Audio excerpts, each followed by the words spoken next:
Alright, hello guys, this is 1-2 for radicals, distance, and midpoint. So, we're going to be talking about how to simplify radicals today, and then we're going to review some distance and midpoint formulas. I apologize if I go quickly. This lesson is sort of long, as was the first one, and so I'm going to try to go at a reasonable pace, but if you are actually taking notes with me, you might need to pause for a second or two to process or to write stuff down, so don't feel bad about that. Okay, so just as a review, a radical symbol, something like this, square root of 4.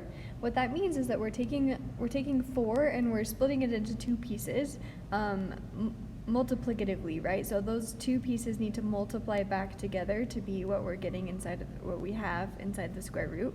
So we're splitting 4 into two identical pieces that multiply back to get 4, right? Which is, in this case, is 2. And actually, I'm going to write this as like a factor tree because that's how I simplify radicals, and I think it's a really good way to simplify large and convoluted radicals. So with 4, you'd end up with just a 2 and a 2. And the result of simplifying that radical would just be a 2 outside of the radical, because we were able to simplify, we were able to take apart 4 completely into two identical pieces. So the parts of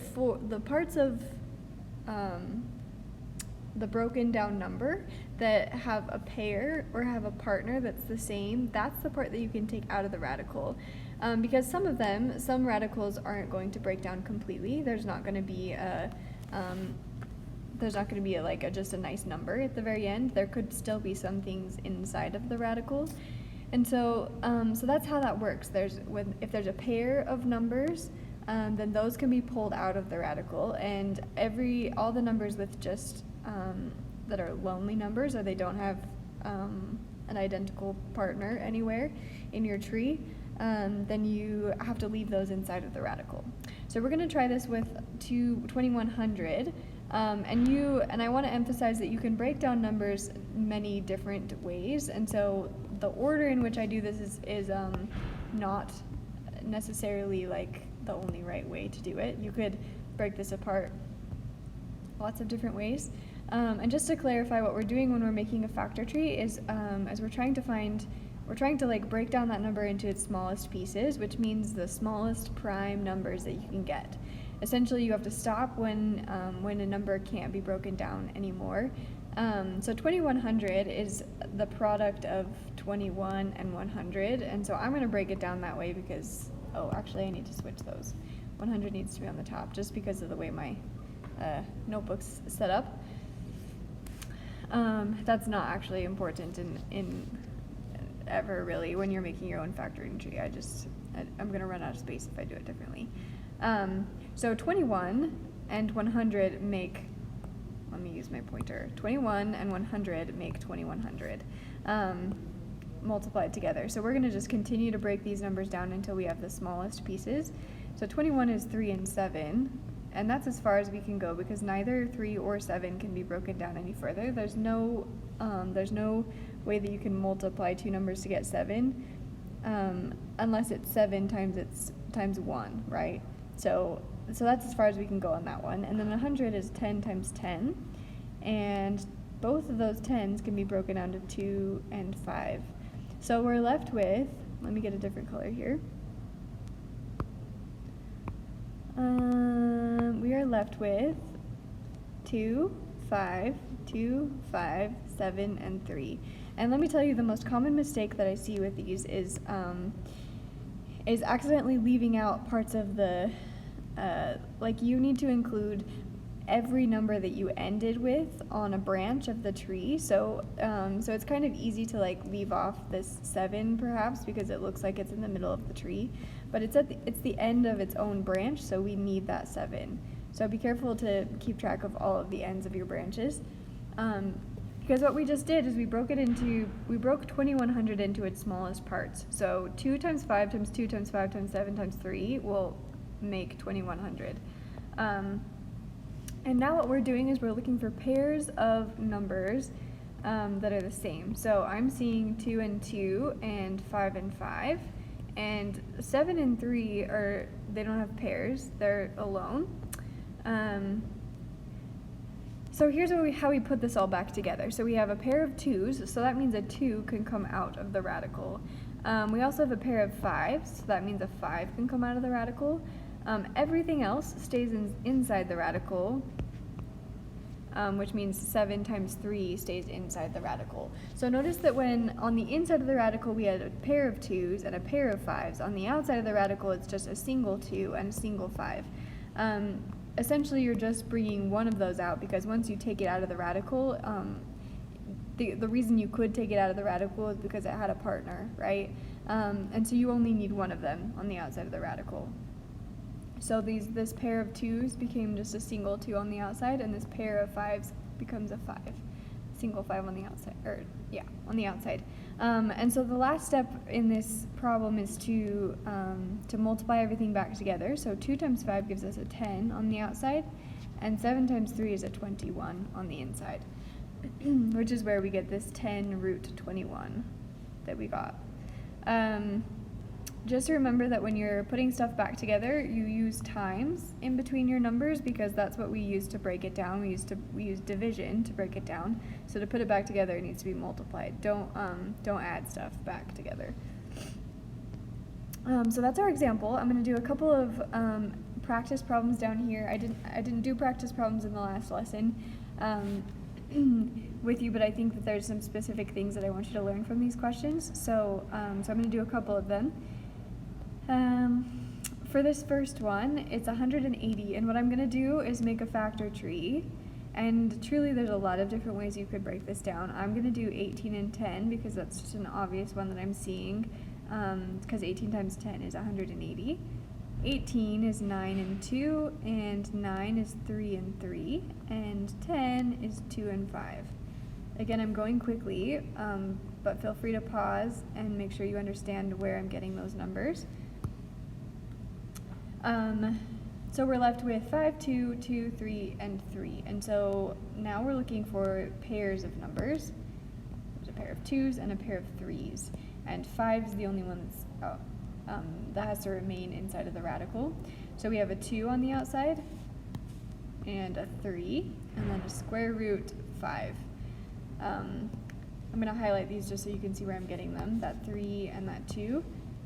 And so finally we just multiply everything together, and that gives us 6 root 5. And that is a much simpler way to write the square root of 180. Let's do 441 really quickly. I know 441 is an ugly number, and the only reason I know how to break this down is because I've done it several times. But 3 goes into 441, and I just have to double check on this number. 441 divided by 3 is 147. Use a calculator for these. I don't expect you to just know these. 3 also goes into 147, and that gives you 3 and 49. And then 49 breaks into 7 and 7. So this time we're left with a pair of 3's and actually a pair of 7's and nothing else. So as you might imagine, if we don't have anything to leave inside of the radical, then we don't need a radical at all. So we have 3 and 7 outside of the radical and nothing else. Nothing is remaining inside the radical because we had no numbers that were alone. So that means that the answer, the simplified version of this, is just 21. And actually you can double check this and do 21 times 21 in a calculator, and it'll give you 441. That's just a nice square that is not super obvious because we don't encounter that one a lot. Yeah. On number 3, we actually have variables, and before you get freaked out, this is actually way easier than it seems. I'm going to make a factor tree for a squared. We know what a squared means. It means just 2 a's multiplied together. So I can make a factor tree that just says a, and I know that those multiply together to get a squared. I'm going to do a separate one for the number because it's hard to sort of combine those. 30 is 3 and 10 is 2 and 5. So our end numbers are 3, 2, 5, and A. The only pair that we have in this breakdown is the A's. The numbers do not pair at all. So the only thing that can come out of the radical is A. So we put A on the outside, and then on the inside, you might notice that since none of the numbers come out, it's just 30 on the inside, but for the sake of writing it, I'm just going to write all of these numbers inside there, and those will multiply to be 30. So our answer will be A root 30. We're going to skip number 4 for now. I do want to do number 5.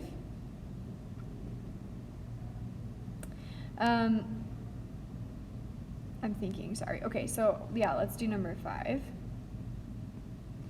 Now the first number I'm seeing in this problem, in this factor tree, and I just know that if a number ends with 5, it's divisible by 5. So I'm gonna figure out what 3375 divided by 5 is, and that's 675. That also is divisible by 3 and 5, it turns out. Oops. 225 divided by 5 is 45, and this one is 4 and 9. Wait, that's not what I mean. 5 and 9, and 9 is 3 and 3. This is a giant one because it's a giant number, but we have 5, 3, 5, 5, 3, and 3. So here's the big difference with this one. What we're actually doing in this problem, and this is important, is we're finding a third root. And that third root makes a big difference because instead of looking for pairs of numbers, we're looking for groups of 3 of the same number. So a third root is breaking something into 3 different equivalent parts. And so we're looking for groups of 3. So I actually have a group of 3 5s. Keep missing, there you go. 3 5s and 3 3s. And so this is a nice third root because there's nothing left over to leave in the radical. We just end up with a 5 on the outside and a 3 on the outside. Again, notice that I only bring out one representative from each group.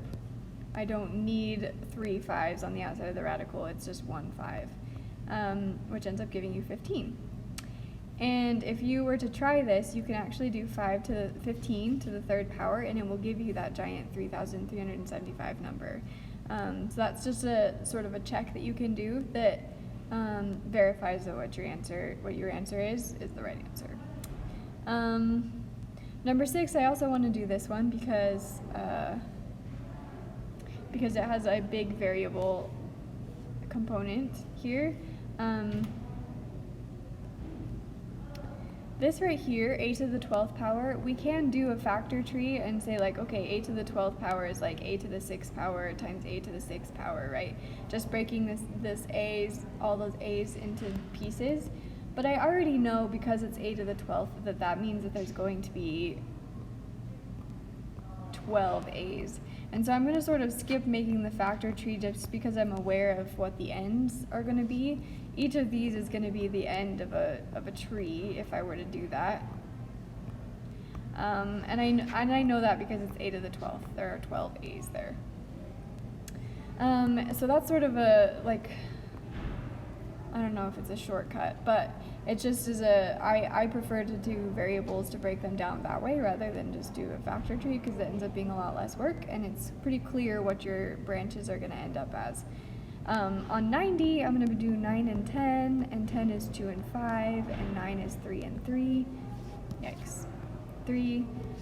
So we have 3, 3, 2, and 5. You might notice here that it's also a third root, and so we are looking for groups of 3 in this problem, and we have a pair of 3s, but we don't have a group of 3 3s. So unfortunately that means we can do nothing with all of those numbers because there are no groups of 3 in 90. So all of those numbers have to stay inside of the radical. So I'm going to just start now writing these things here. 3 times 3 times 2 times 5. And this is a third root, just be careful on that one. It's different, it's a different operation, so the radical stays the same when you're leaving things in there as it started with.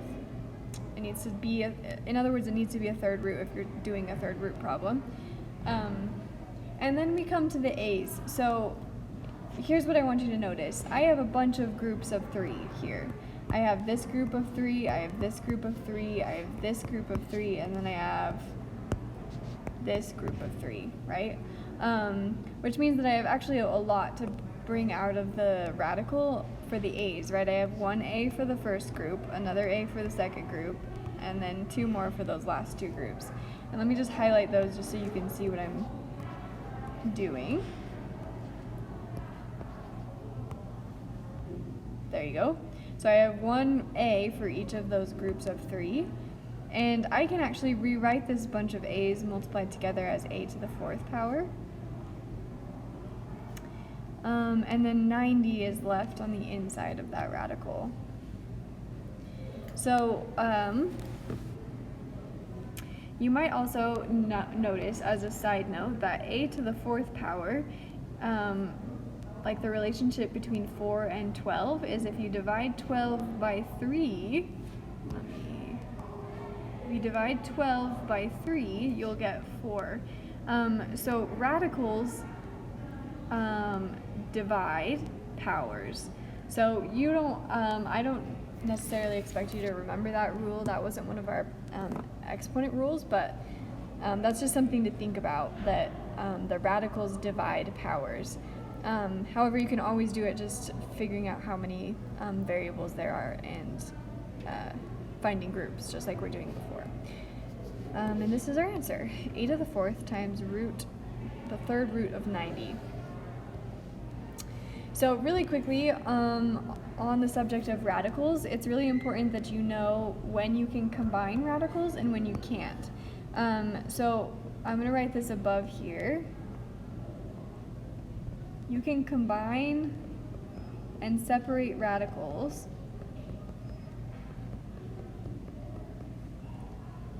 whenever you're doing multiplication or division with radicals. Those are the ones you can combine or separate. The ones you can't combine or separate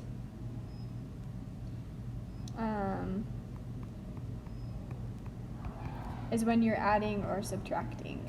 So radicals are a multiplicative idea, right? We're separating things by multiplying, like the multiplicity, or that's the wrong word, but we're separating things like by division and multiplication when we're making factor trees and simplifying radicals. So we can separate and combine radicals whenever we're multiplying and dividing, but adding and subtracting don't mix very well with radicals, and you'll see what I mean.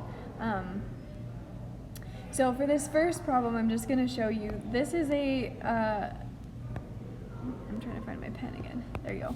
This is a multiplication problem, and so we can combine and separate radicals as much as we want, and it's totally fine, totally valid. So root 8 times root 18, I don't know what root 8 or root 18 are, but I can combine those two. I can just change so the radical is over the whole thing instead of over separately. This is me combining these two radicals because it's multiplication. And so when I combine those, 8 times 18 is actually 144. And that maybe is familiar to you. That is a square root. That's a nice square. 12 times 12 makes 144. And you can separate, I mean, you can do like a normal factor tree for 144 and find that out yourself. I'm just gonna run out of room and also time if I do that. So I'm going to tell you that the ends of your branches will all be multiplied to be 12, and that means that the answer to this question is 12. Root 18 times root 8 is 12. And this path was way easier than trying to simplify root 8 and root 18 separately. So combining, and I'll write maybe what I did here. this was a combine move here. And that was useful in that case because it made my problem a lot easier. On number 2, we're faced with an adding. And I'm gonna write this in red because it's something that I don't want you to do. I just know I'm gonna see this, so I'm trying to prevent before it happens. Do not just add, you can't just combine 8 and 18 if there's an adding in between. Radicals and adding don't mix. This will give you just a completely wrong answer, because that's just not allowed. What we can do is separate, reduce them separately, or simplify. We can simplify each separately. So 8 is 4 times 2, and 4 is 2 times 2, and that gives us a single pair of 2's and then an extra 2. So we have a single pair of 2's, and then we're left with 1 2 that has to stay inside the radical. For 18, that's 9 and 2, and 3 and 3, so it gives us a pair of 3's and an extra 2, which means we can pull out that 3. Let me highlight. We can pull out that 3, but the 2 remains inside the radical. This plus sign just still has to stay. We're still adding those two things together. We just simplified them separately. And here's what we can now do, and this is sort of a rare case. You might notice that we have a root 2 in both of these situations. And so what we're saying is we have 2 root 2's, and we're adding 3 more root 2's. And so in total, we can total those root 2's up to be 5 root 2's. And the only reason we can combine them is because we have the same radical in both of our terms. Otherwise, we couldn't do that. Say if I was talking about 2 root 2's and 3 root 4's, or 3 root 5's or something like that, we couldn't combine them. They need to be the same radical. It's kind of like having 2x plus 3x, that makes 5x, right? We're adding a number of a certain thing. In this case, it's root 2's. So we can actually simplify this a lot. We just can't do this. Don't do this adding, don't do that combine move that we did with the multiply. It's not allowed with adding. Number 3 is a division, and so this is one that we can combine and separate as much as we want. So I'm going to show you, first I'm going to combine these. I'm going to just make it so the square root is over the whole thing, and we'll just have 3/12 on the inside. And that we can reduce. You can double check me on this, but it's 1/4 if we reduce that fraction, because 3 goes into both of those. And now what I'm going to do is, so this was my combine move, and this, I'm now going to separate them again, because I don't necessarily know the square root of a fourth off the top of my head. But if we separate them again into 2 different radicals, this is like a separate move. I know what the square root of 1 is, it's just 1, and I also know the square root of 4 is just 2. So that gives me just a nice, neat fraction at the very end. And I used two different moves here. I combined it so that I could reduce the fraction, and then I separated it so that I could find the different roots by themselves. So essentially the moral of the story is, if there's times where divide, you can separate and combine them as much as you want, as many times as you want. You cannot do it when you're adding and subtracting. The only thing you can do is if you can only combine them if they have identical roots like this, root 2 and root 2. So that's as much as we're going to do with radicals today. I'm just going to remind you about the distance formula. This does end up having a square root in it, so that's why we're doing it in this section, because you're going to get familiar with square roots. The distance formula, and you do have a formula, but the distance formula is just the Pythagorean theorem. And so you should have learned the Pythagorean theorem last year in school, but I'm going to just do a quick review because I've heard that perhaps it's not very fresh in your memory. So Pythagorean theorem just says that you can actually find any missing side of a triangle as long as it's a right triangle, which means it has a right angle, just by using a formula. And so in a right triangle, we label we label the two legs of the triangle. Don't ask me why they call them legs, but those are the two sides that are connected to the right angle, A and B. And then the long side is C. And the formula that Pythagoras came up with is a squared plus b squared equals c squared. That should sound familiar. So this being the long side and these two being the shorter sides. So on this triangle specifically, the two legs of my triangle are 4 and 3. And so I'm going to replace a and b in this formula with 4 and 3. And then what we can do is we can solve this equation for c to figure out what this, how long this side of the triangle is. So 4 squared is 16, and 3 squared is 9, and then we still have that c squared. And then we can combine 16 and 9 now because that's just normal numbers, and that gives us 25. And then it's equal to c squared. Now the opposite operation for squared is square rooting. So in order to undo the squared on that side, we have to square root both sides. And when we square root c squared, just to show you sort of connection to our the first part of this lesson, we get two c's, which is a pair, and you can pull out just a c. So c squared square rooted is just undoing itself. And we just get c. And then the square root of 25 is 5. So we did all this math, and we figured out that the long side of that triangle has to be 5. Now we see this different triangle, and instead of giving us side lengths, they give us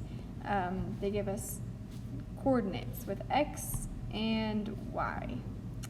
Now on this graph, we're looking at the graph, so we could just count 1, 2, 3, 4, 5 and get how long that side is. But if we weren't looking at a graph, we could also figure out that number by using these points. So since they give us two x values in these points, one here and one here, we can subtract those x values to figure out how long this side is.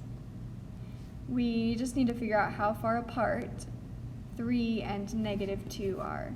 Mathematically, that looks like 3 minus -2, which ends up equaling 5.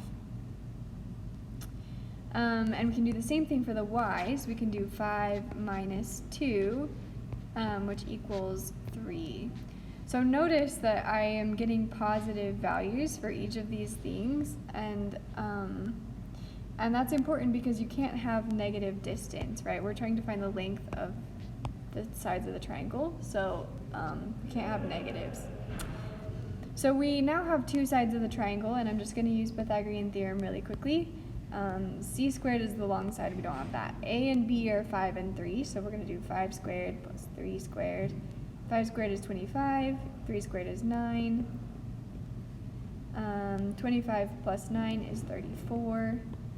34 is not a nice square rootable number, so we can either write this as just the square root of 34, or a calculator will give you some number that's like let me find it really quickly. 34 square rooted, there it is. Oh, it's 5.8. There you go, 5.83. So either of these numbers is correct. 5.83 is a little bit, we can like sort of process that a lot better. Like I can imagine what 5.83 distance looks like. Root 34 is a little bit more ambiguous. So the formula for this, and we're gonna start with just what we need. We need 2 points, both with an x and a y. And because we're having 2 points, we're gonna just label the first point with little ones, so that we can tell like the first x value and the first y value, and then we're going to do the same with this second point. We're going to put little 2's on it. So we're still dealing with x's and y's, it's just the first x and the second x, and the first y and the second y. It doesn't necessarily matter which point you label as the first and the second, it's just, let me do some highlighting. It's just the first and the second. Whichever one you decide is the first and the second will work perfectly fine. So the formula for this is the the big square root, the square root of x2 minus x1 squared plus y2 minus y1 squared. And I know this looks very confusing, but truly you just did this. We just did this with the triangle 4 seconds ago. This is just finding the distance between, or how far apart the x's are, and this is how far apart the y's are. And we square both pieces, and remember that the last step of our equation was to square root everything because the other side said c squared. And so they just put that in the formula for ease of writing it down. There's just a giant square root over everything. So you find the how far apart the x's are, square it, and then how far apart the y's are, square it, and add those together, and then take the square root. We're going to try this formula on this problem. I'm probably only going to do one of these just for the sake of time, but know that the notes on the next page of your Canvas are going to have all of these examples filled out, so if you need more examples, you can look at that. So I'm going to do some highlighting again. I'm going to highlight my x values and my y values. And so the formula says the distance between those 2 points is equal to big square root, and then we need to figure out how far apart negative 15 and 1 are, which basically you can subtract them. Mathematically that looks like subtraction. So we do 1 minus negative 15. And eventually we'll need to square that value, and then I need a peak to match my highlighting. And then we have to figure out how far apart 12 and 2 are, which also looks like subtraction. If you can just figure out how far apart things are in your head, that's great too. You don't have to write each step, of course, but I'm doing it so that we know when we look later what we were doing in our head. So the distance between 1 and negative 15 is 16, and the distance between 12 and 2 is 10.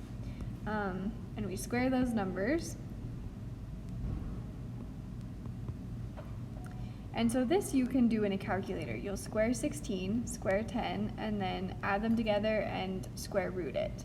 So let me just do that really quickly so that I have it. 16 squared is 256. 10 squared is 100. You know that one. That gives us the square root of 356, which is a decimal of 18.87. And that's how far apart those 2 points are.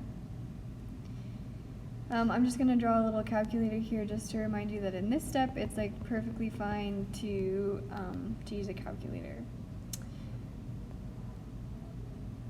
So that's my one example. Remember that these two other examples are on the notes, so if you want to look at more examples, you can. So last thing we're going to do is midpoint, and this is actually, the formula might look weird, but it's actually quite easy. When we're finding the midpoint, all we do is find the middle of the x's and the middle of the y's, which mathematically we call that averaging.